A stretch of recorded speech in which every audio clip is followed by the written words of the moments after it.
Assalamualaikum warahmatullahi wabarakatuh. Salam sejahtera untuk kita semua, kepada seluruh penyimak video YouTube dimanapun Anda berada. Semoga yang menonton video YouTube ini diberikan kesehatan dan kemudahan dalam segala urusannya. Oke, memasuki semester baru, maka saya ingin memberikan sebuah video pembelajaran terkait dengan mata kuliah biomekanika dengan tema pendahuluan dan juga konsep dasar dari biomekanika. Ini saya tujukan sebagai salah satu video pembelajaran untuk biomekanika pada pertemuan pertama. Oke, kita masuk ke pembelajaran pada slide selanjutnya. Untuk buku referensi yang akan saya gunakan dalam mata kuliah biomekanika, maka saya menggunakan 3 buku. Pertama adalah buku Fundamental of Biomechanics karangan Knudson. Di buku ini akan dibahas secara lebih dasar ya, fundamental dari biomekanika itu apa. Kemudian untuk menambah aspek mekanika analisisnya, maka saya menggunakan buku fisika karangan Halde and Resnick ya. Ini edisi ke-10, Fundamental of Physics, yang biasa dipakai di kampus-kampus ya, buku Halde and Resnick. Untuk referensi ketiga adalah lebih aplikatif, tapi mungkin lebih advance ya, tapi mungkin nggak terlalu banyak kita ambil dari buku yang sini, yaitu Biomechanics Principles and Application ya, Biomechanics Principles and Applications. Nah, ini buku-buku yang akan saya gunakan selama proses perkuliahan di biomekanika semester 1 ini. Nah, secara definisi biomekanika itu artinya adalah sebuah ilmu yang mempelajari pergerakan makhluk hidup menggunakan ilmu mekanika. Itu menurut Hadze tahun 1974 ya. Oke, jadi kata kuncinya adalah pertama, the study of the movement of living things ya. Kata-kata living things ini berarti kan makhluk hidup menggunakan science of mechanics atau ilmu dari mekanika. Oke. Nah, kemudian sementara mekanika itu sendiri ya merupakan salah satu cabang ilmu dari fisika yang mempelajari tentang gerakan, motion, dan how force create motion, dan bagaimana gaya itu menciptakan sebuah gerakan. Jadi itu adalah ilmu mekanika yang ditinjau dari sudut pandang ilmu fisika. Nah, jadi kalau kita gabungkan definisi dari keduanya itu adalah, jadi biomekanika itu adalah menyediakan atau mempelajari tentang konseptual atau secara konsep dan mathematical tools dan model matematika yang dibutuhkan untuk memahami bagaimana makhluk hidup itu bergerak. Jadi ada kata-kata konseptual di sini dan juga ilmu matematika. Berarti ada model matematika atau ada persamaan matematika yang kita akan gunakan di dalam mempelajari bagaimana cara makhluk hidup itu bergerak. Itu ya, jadi ini definisi dasar dari biomekanika. Nah, jadi apa sih yang dipelajari dari biomekanika ini? Jadi biomekanika ini akan mempelajari secara umum 3 hal, yaitu pertama adalah tubuh manusia atau human body ya, yang akan kita tinjau dari sudut pandang biologi. Walaupun ya nggak terlalu biologi banget sih, karena memang kita kan cuma menjadikan jembatan biologi ini untuk memahami gerakan dari tubuh manusia dan membuat model dari tubuh manusia itu sendiri. Jadi kita cuma menjadikannya sebagai model saja atau sebagai basic science saja, tidak kita pelajari lebih jauh. Kemudian yang kedua pasti karena kita ada mekanika maka fisika. Tapi fisika ini fisika mekanika yang nanti akan dikaitkan dengan tubuh manusia. Yang terakhir dan pasti adalah matematika. Jadi matematika ini digunakan untuk menciptakan sebuah model atau sebuah persamaan matematika yang akan digunakan untuk menganalisis gerakan tubuh manusia atau tubuh makhluk hidup itu sendiri. Ya, jadi fisika sebagai ilmu mekanikanya, biologi sebagai basic science untuk tubuh makhluk hidupnya, dan matematika sebagai untuk membangun korelasi antara fisika dan biologi itu sendiri. Oke, jadi ini adalah yang akan kita pelajari biomekanika ke depannya. Nah, aplikasi-aplikasi dari biomekanika ini apa saja? Sebenarnya banyak ya aplikasi biomekanika. Cuma kalau yang basic-basicnya itu, yang dasar-dasarnya itu adalah pertama, biasanya digunakan para konsultan atau para dokter olahragawan yang menjadi pendamping atlet. Biasanya mereka menggunakan prinsip biomekanika. Contoh misalkan bagaimana seorang atlet golf itu bisa lebih bagus dalam memukul bolanya. Nah, itu ada prinsip biomekanika di situ, posisi tangan, posisi kaki dan segala macamnya.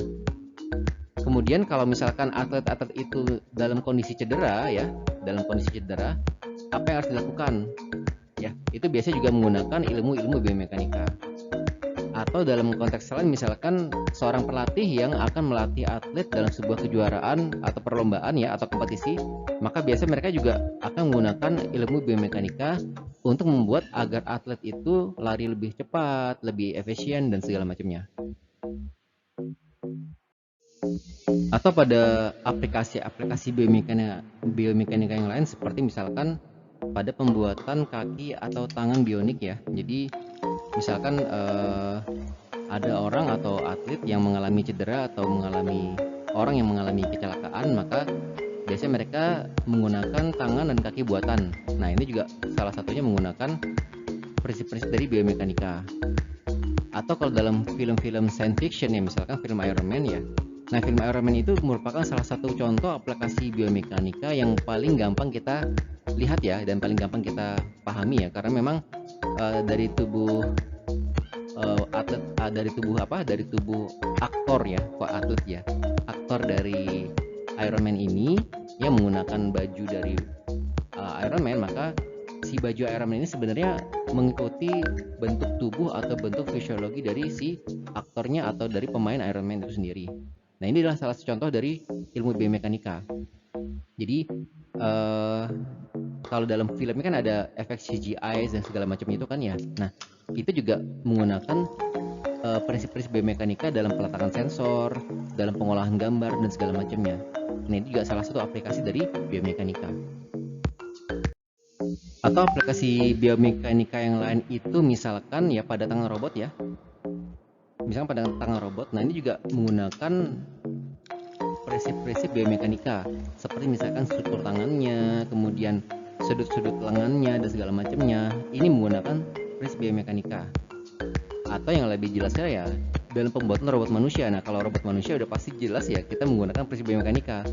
Karena bagaimana membuat replikasi atau membuat rekayasa pada tubuh robot sehingga dia mempunyai bentuk dan fungsi atau dan bentuk fisiologisnya dari tubuh manusia.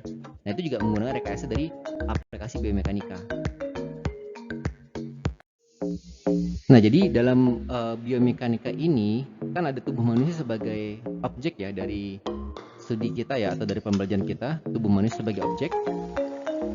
Nah, tubuh manusia ini coba kita dekati atau coba kita modelkan dengan fisika mekanika. Apa saja fisika mekanika? Banyak ya. Contoh misalkan tubuh manusia kita bisa modelkan seperti massa. Ya, massa M di sini. Kemudian kemampuan dari tubuh manusia untuk lompat atau bergerak itu bisa kita modelkan seperti pegas ya.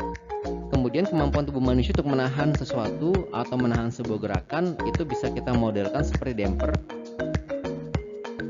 Kemudian kemampuan tubuh manusia untuk berotasi atau memutar sendi, memutar lengan dan segala macamnya itu dalam gerakan putaran ya, itu bisa kita modelkan seperti gerakan katrol ya. Jadi ability to rotate, katrol ya, dengan ability to rotate. Ini adalah pendekatan yang bisa kita pakai dalam mempelajari ilmu biomekanika. Nah, untuk tubuh manusia itu sendiri ya, kita bisa bagi ke beberapa bagian yang mirip seperti dengan pembagian sumbu X dan Y ya. Tapi karena itu tubuh manusia ada beberapa istilah yang berbeda dengan pembagian sumbu X dan Y seperti yang Anda pernah pelajari di SMA atau di SMK. Pertama adalah tubuh manusia itu kita bagi kepada longitudinal axis ya. Longitudinal axis atau kalau dalam ilmu yang pernah Anda sering ada pelajari itu sumbu Y ya. Tapi di sini pakainya istilah longitudinal axis. Kemudian di sini ada istilah untuk sumbu X-nya itu ya, ibarat sumbu X ya. Kita asumsikan sumbu X itu ada beberapa jenis untuk sumbu X-nya. Pertama ada mediolateral axis, ya ini sumbu X-nya. Anggap sumbu X ya. Kalau dalam konteks ya biomekanika ya dia membagi atau sebagai sumbu manusia ya dari arah kiri ke kanan ya, dari arah kiri ke kanan tubuh manusia. Kemudian ada yang disebut juga anteposterior axis ya. Anteposterior axis ini yang kemudian membagi tubuh manusia dari depan ke belakang, dari depan ke belakang. Nah, bidang yang menyatukan antara mediolateral axis dan anteroposterior axis itu adalah disebut dengan transverse plane atau bidang transverse ya. Transverse plane atau bidang transverse. Nah, sementara untuk bidang yang membagi tubuh manusia dari depan ke belakang yaitu disebut dengan sagittal plane. Ya, jadi sagittal plane ini adalah sebuah bidang yang membagi tubuh manusia dari depan ke belakang. Nah, ini adalah pembagian tubuh manusia anatominya secara sumbu X dan Y ya, dibagi ke arah sumbu longitudinal, kemudian ada bidang transverse dan ada bidang sagittal plane. Nah, gerakan tubuh manusia juga bisa kita dekati atau kita modelkan dengan beberapa istilah ya. Pertama adalah istilah adduction. Adduction itu adalah sebuah gerakan di mana kaki manusia itu saling menjauh satu sama lainnya. Jadi adduction ini sebuah gerakan di mana kaki manusia itu saling menjauh satu sama lainnya ya. Kemudian kalau untuk kaki kiri disebut adduction, kalau kaki kanan adduction, kalau kaki kiri abduction ya. Itu istilah saja. Kemudian ada lagi istilah untuk flexion dan extension. Kalau flexion itu gerakan siku mendekati badan. Gerakan siku mendekati badan itu disebut dengan flexion. Kalau extension itu gerakan lengan menjauhi badan atau dia merentangkan tangan. Disebut dengan extension. Nah, itu adalah istilah-istilah yang sering dipakai dalam ilmu biomekanika. Walaupun nanti kita nggak terlalu masuk pada istilah-istilah ini ya, karena nanti kita lebih banyak masuk ke model mekanika dari tubuh manusia. Jadi misalkan manusia gerakan seperti apa, terus fisika mekanika seperti apa ya, dan seterusnya. Tapi istilah-istilah ini Anda perlu tahu saja secara umum bahwa ada istilah-istilah seperti ini yang ada di dalam ilmu biomekanika. Istilah-istilah lain yang ada dalam pergerakan tubuh manusia yang ada dalam ilmu biomekanika adalah pertama shoulder internal rotation. Jadi gerakan bahu yang mendekati badan atau disebut dengan shoulder internal rotation. Atau gerakan lengan yang menjauhi badan disebut dengan shoulder external rotation. Ini gerakan-gerakan tubuh manusia yang bisa kita pelajari lebih lanjut dalam ilmu biomekanika. Nah, ini di sini ada kata-kata rotation ya. Jadi kata-kata rotation ini nantinya ya gerakan-gerakan shoulder internal ataupun external rotation ini nanti bisa kita modelkan ke dalam gerakan atau ke dalam model fisika mekanika. Ya, nanti akan saya jelaskan lebih lanjut pada pembelajaran selanjutnya. Nah, untuk gerakan tubuh manusia ada lagi beberapa istilah, tapi ini lebih fokus kepada rotasi ya. Jadi rotasi pertama adalah konsentrik, kedua adalah eksentrik, dan ketiga adalah isometrik.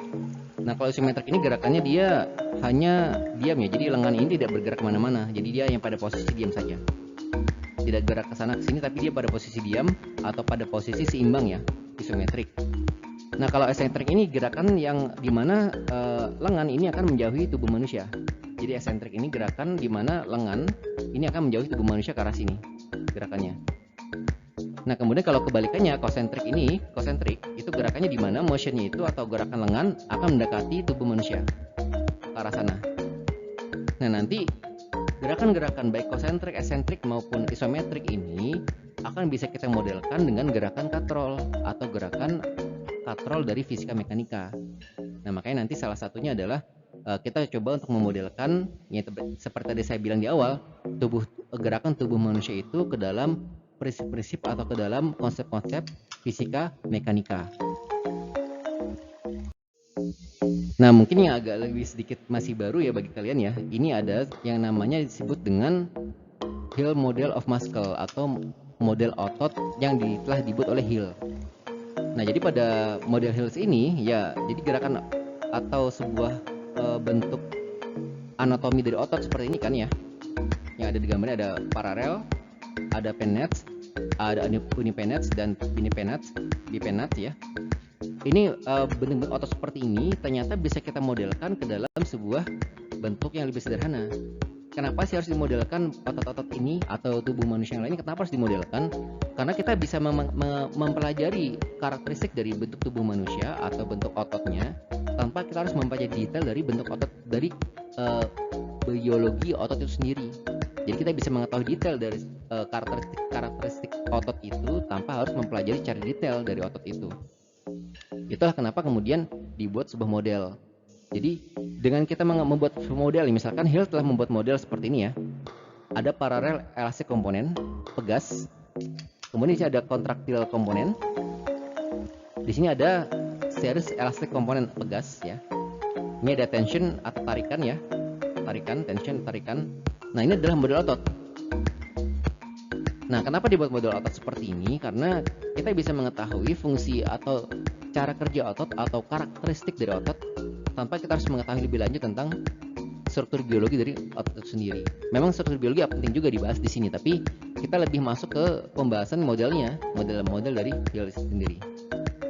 Sehingga dengan mengetahui model-model ini, kita bisa mempelajari cara kerja dari otot tanpa harus mengetahui detail struktur biologi dari otot itu sendiri.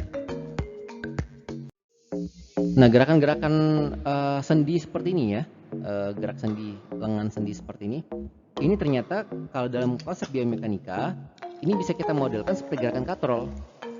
Seperti tadi saya sudah jelaskan sebelumnya ya. Jadi gerakan-gerakan tubuh manusia akan dimodelkan ke dalam konsep dan model dari fisika mekanika. Nah, untuk hukum Newton pertama, sigma F sama dengan 0 ya. Sigma F sama dengan 0. Ya, seperti Anda sudah pelajari di SMA atau SMK ya. Jadi sigma F sama dengan 0 ini adalah salah satu konsep yang akan kita pakai dalam biomekanika di dalam menganalisis sebuah sistem tubuh manusia. Jadi hukum Newton pertama ini ya, salah satu hukum yang akan kita pelajari lebih lanjut ya di dalam menganalisis tubuh manusia dalam konsep biomekanika. Jadi secara umum hukum pertama Newton ini kan menjelaskan bahwa benda itu atau sebuah sistem akan berada pada posisi diam atau pada posisi imbang ketika gaya-gaya yang bekerja pada benda atau pada sistem tersebut itu juga saling meniadakan atau saling menyeimbangkan. Kan konsepnya seperti itu kan. Jadi misalkan ada sebuah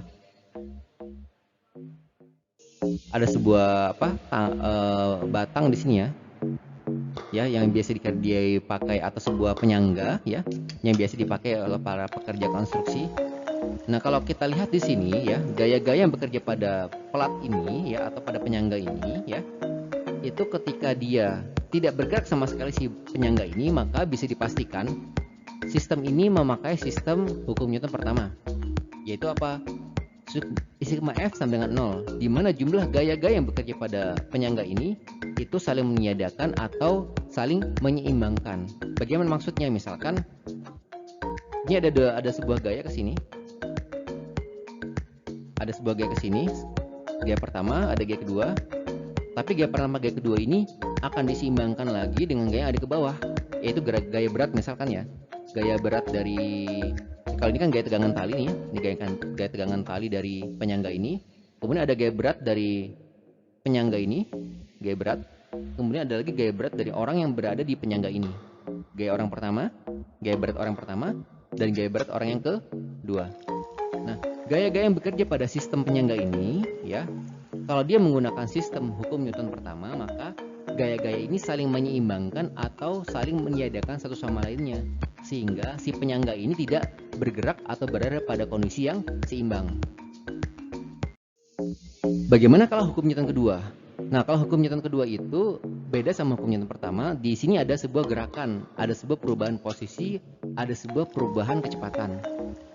Jadi kalau misalkan hukum Newton kedua kan sigma F sama dengan ma ya, di mana jumlah gaya-gaya yang bekerja pada sebuah sistem akan menghasilkan atau akan sama dengan massa dikalikan dengan percepatan. Massa dikali percepatan. Contoh misalkan sebuah truk ya di sini. Sebuah truk diberikan sebuah gaya F oleh mesin ya, maka dia akan menghasilkan percepatan A. Nah, ini adalah sebuah contoh dari penerapan hukum Newton kedua. Dan semakin besar gaya, maka akan semakin besar juga acceleration-nya atau semakin besar percepatannya. Nah, ini juga penerapan dari hukum Newton kedua. Nah, bagaimana nanti penerapan hukum Newton kedua pada tubuh manusia? Ya banyak, misalkan tubuh manusia bergerak, ya berlari dari satu tempat ke tempat lainnya. Ya, itu ada hubungan hukum Newton kedua dengan gerak lurus beraturan atau gerak lurus berubah beraturan, ya kan? Atau misalkan gerak rotasi. Nah, kalau gerak rotasi mungkin pakai hukum torsi ya, sigma tau sama dengan I kali alfa ya, itu beda lagi. Tapi mirip-mirip lah sama hukum Newton kedua ini ya. Nah, bagaimana kalau geraknya itu misalkan gerak lengan yang berputar misalkan ya, itu juga pakai hukum torsi. Jadi ada sebuah perubahan posisi atau perubahan sudut di mana itu menghasilkan sebuah gerakan atau sebuah perubahan jarak ya, sehingga itulah dinamakan dengan hukum Newton kedua. Sigma FMA. Jadi jumlah gaya-gaya yang bekerja pada sebuah sistem akan menghasilkan sebuah gerakan atau sebuah perubahan posisi dan perubahan kecepatan serta juga perubahan percepatan dengan perhitungan massa dikali percepatan. Nah, itu kurang lebih seperti itu penjelasannya ya. Sementara kalau untuk yang rotasi nanti ada babnya tersendiri, tapi saya menganalogikan saja dengan hukum Newton kedua ini akan mirip dengan sigma tau ya sama dengan I kali alfa tadi, yang dalam konteks rotasi tadi. Nah, terakhir adalah hukum Newton ketiga, di mana hukum Newton ketiga ini menyatakan ketika sebuah gaya diberikan pada sebuah benda dan benda itu memberikan reaksi gaya yang sama, maka dia akan saling meniadakan. Misalkan Anda mendorong sebuah tembok ya, Anda mendorong sebuah tembok, maka tembok ini ketika Anda dorong dia tidak akan bergerak. Tapi sebaliknya, saat Anda memberikan gaya tembok sebesar F ya, maka si tembok juga akan memberikan gaya juga sebesar F ke sana, searah yang sama. Maka dia saling meniadakan, atau gaya aksi sama dengan minus gaya reaksi. Atau dalam konteks yang lain, misalkan dua orang saling mendorong sebuah balok ya dengan arah berlawanan, maka itu pun akan sama juga, di mana gaya yang pertama ke arah kanan akan meniadakan dengan gaya yang ke arah kiri, sehingga total kerjanya adalah atau net force-nya adalah 0. Nah, jadi pada sistem ini pada sistem hukum Newton ketiga ada keseimbangan gaya, sehingga tidak ada percepatan atau tidak ada perubahan gerak dalam konsep hukum Newton ketiga ini. Beda sama hukum Newton kedua, tadi kan ada perubahan gerak kan, ada perubahan posisi, perubahan kecepatan, perubahan percepatan. Nah, pada hukum Newton ketiga tidak ada. Ya, sebenarnya ini mirip seperti hukum Newton pertama ya, sigma F sama dengan 0. Cuma kalau di sigma F sama dengan 0 itu tidak hanya saling meniadakan, tapi dia juga tidak saling menyeimbangkan. Gitu. Sementara kalau di sini fokus pada hukum Newton ketiga ini adalah pada ada aksi dan minus aksi reaksi. Gitu. Jadi tidak kalau di hukum Newton pertama dia lebih kompleks, dia gaya bisa lebih dari 2. Tapi kalau hukum Newton ketiga ini dia fokus kepada gaya aksi sama dengan minus aksi reaksi, minus gaya reaksi. F aksi sama dengan minus F reaction. Nah, ini pun nanti bisa kita gunakan di dalam menganalisis gerakan tubuh manusia, hukum Newton ketiga ini. Nah, nanti seperti apa aplikasinya pada gerakan tubuh manusia akan saya jelaskan lebih lanjut nanti dalam perkuliahan yang selanjutnya. Oke, saya rasa itu saja yang bisa saya sampaikan ya kepada Anda semua. Jadi silakan dipahami lagi konsep-konsep biomekanika dasar ini, karena ini akan menjadi dasar bagi perkuliahan Anda selanjutnya ya. Silakan dicermati lagi. Dan nanti jangan lupa nanti dikerjakan tugas-tugasnya ya, termasuk misalkan ada tugas untuk memberikan komentar pada video ini, maka silakan berikan komentar sekaligus pertanyaan ya. Yang nanti akan saya berikan jawabannya terkait dengan video pembelajaran kali ini. Oke, itu saja dari saya. Terima kasih atas perhatiannya dan juga kesediaannya untuk mendengarkan video ini. Assalamualaikum warahmatullahi wabarakatuh. Salam sejahtera untuk kita semua.